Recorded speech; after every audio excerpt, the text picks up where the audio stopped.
Y'all, we gotta talk about it. Christianity and mental illness.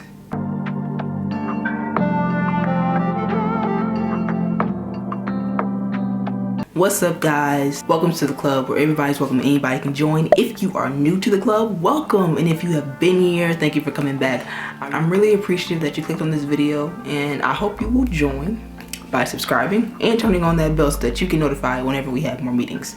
Let's get into it. So at the very beginning of talking about mental health, I explained to you guys that there is a huge disparity between the church and mental health, and I want to talk about that with you guys today. I think a lot of people get stuck, especially when they are believers or you have a certain religion that you practice. It gets hard to talk about what's going on up here. It gets hard to talk about how you're feeling about things, how you're feeling about how life is going for you, how you might be feeling about yourself internally. There may have been past traumas that you haven't dealt with that you don't know you need to deal with. Having a solid spiritual grounding as well as a solid mental grounding are two very important things, but I think people push them together, and that's where problems arise. So I'm gonna start with Christianity. So with Christianity, that's a spirit thing. It is first of all, it's a lifestyle. Sure, you can check off a box saying you're Christian versus Muslim, or Muslim versus Buddhist, or Buddhist versus agnostic, or agnostic versus atheist. Sure, but for me personally, it is a lifestyle. So when I come up against things in my life that may affect my mental health or may affect how I feel about a certain thing, that is one of the first places I go. I go to the Word. I go to, just so happens that my dad is a minister, so I'll go to him. I will pray. I'll have a direct conversation with God myself. I'll go to my mother. There's a fine line. I think that whether someone lays hands on you or not, you have to do the work to address whatever mental health issues you might have. God is not gonna come out of heaven and tap you on the shoulder and make your suicidal urges go away, or your anxiety go away, or your depression go away. There are steps that you can and must take to deal with that.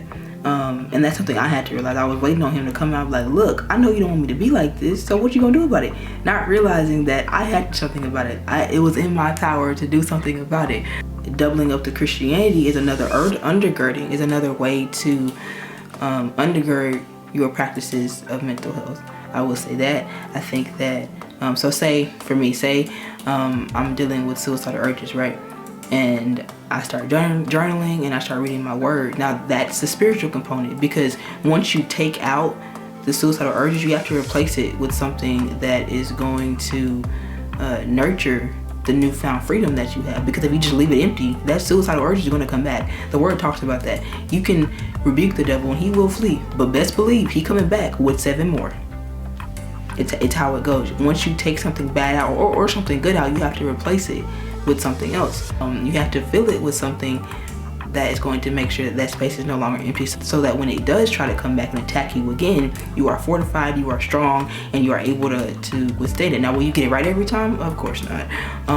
But there are some things that you can just nip in the bud and you don't have to worry about them again. I believe suicidal urge is one of those things.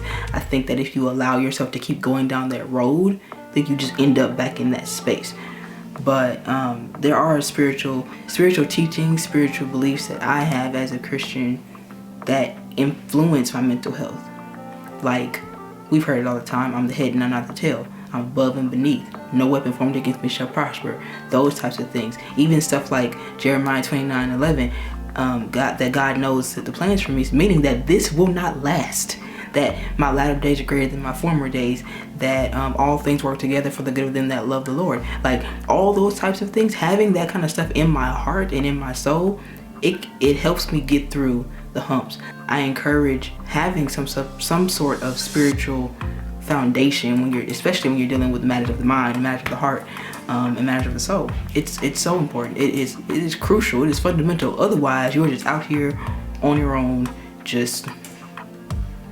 I've seen several people that deal with mental health but don't go to a mental health professional. They go to the pastor, not the place to go. You have to know where people stand in your life. Your pastor is your shepherd. He is the one who gives the word. He is the one who is leading you spiritually. He is not the person that's going to counsel you. That may be part of his job description, but he's not trained to counsel you in matters of mental health. Go to a counselor, go to a therapist. we were trained to do this. We are waiting for y'all to come and talk, and let's get through it, because you don't want to be there and we don't want you there. That is not the life that he has for you, the mindset that he has for you, the mind frame that he has for you. Knowing where to go when you need certain things is very important. I think a lot of people get mental, emotional, and spiritual mixed up. They are through very different things. Your emotional health is one thing, your mental health is another thing, and your spiritual well-being, your spiritual balance and spiritual health is quite another. What keeps me going is hope. I think the overarching theme with mental health and why I think it even exists is that because we lost hope, and you don't know where to go get it. And I can almost like vouch for other believers out there that you have a hope in Christ. You have a hope that this is not going to last always. You have a hope that it's going to get better, and that's what you hang on to. When you ain't got nothing else to hang on to, when everything around you is just crumbling and everything around you is just acting a fool, I hold on to the hope that I have in Christ. And I know this, that Christ has never ever lied. He has never ever lost a battle. So I'm good. Now, does that always work every time just like that? Of course not. There are times I've said it to myself about 15 times in the morning and then get up and go about my day. And even then, sometimes I still don't feel up to it, but that's just the point. Sometimes you have to move in that fear, move in the depression, move through it. You have to put one foot in front of the other. And it's hard. It can be so hard. Especially when you feel like life has just knocked you down to your knees. And I don't know if you guys can, attest to that. I mean, I might be 23, but I done been through some stuff. So I know when people say life has knocked me down to my knees and I'm tired of it, I understand. On my level, I get it. And then the other side of that is that I've seen quite a few people that will say, oh, okay, well, God's gonna get me out of it. If he wanted me to come out of it, he would have brought me out of it. I also saw that God said faith without works is dead. Faith, now let me explain this to you. Faith is the substance of things hoped for. Hope, remember that word I talked about earlier? Hope, you hope. Now if that's faith, if that's the definition of faith, then hope without works is dead. Meaning you can hope all day long, but if you don't get up, if you don't take steps, be them big or small, you are going to stay right there. There is some work that is required on your part, and that's where it's mental health. You have to strengthen your mind. You have to strengthen how you see things. You have to strengthen how you see your situation. And I think sometimes you get comfortable where you are. You get, especially if you've ever gone through a season in your life where things just keep happening back to back to back to back to back, and you can't seem to catch a break nowhere. Those can be the roughest times, because then you get comfortable. You're like, look, I guess this is just what life is for me. I guess this is just what I got. And so it can be very difficult to find the faith, because sometimes you just feel like trash. You feel like trash. I know I have, and I know there are several of you out there that have too. That's probably why you're watching this video. Look, we are on the same page. But there also has to be a time where you stand up and you're like, look, I can't stay here because I have stuff to do. I have things to do. I know this is not where God has called me. I know this is not the end for me. So you have to make a decision. You have to choose to live. You have to choose to be happy. Sometimes I don't wake up happy, y'all. I wake up ready to go right back to sleep. Sometimes I wake up and I'm just like, I really don't want to do anything today.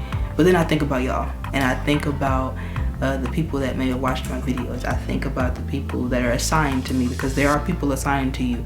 And if you don't get up, they won't. So no pressure. It was more so supposed to be motivation.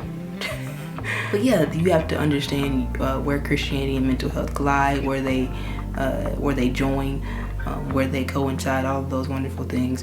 And so I wanted to get on here and talk about that. That's all for this video. Thank you so much for watching. If you enjoyed this video, do me a favor, let me know what y'all want to see from me next down in the comments. Don't forget to like, comment, and subscribe. Turn on that bell so that you get notified whenever we have more meetings. Until next time, I love y'all. Stay safe out here. I'm out.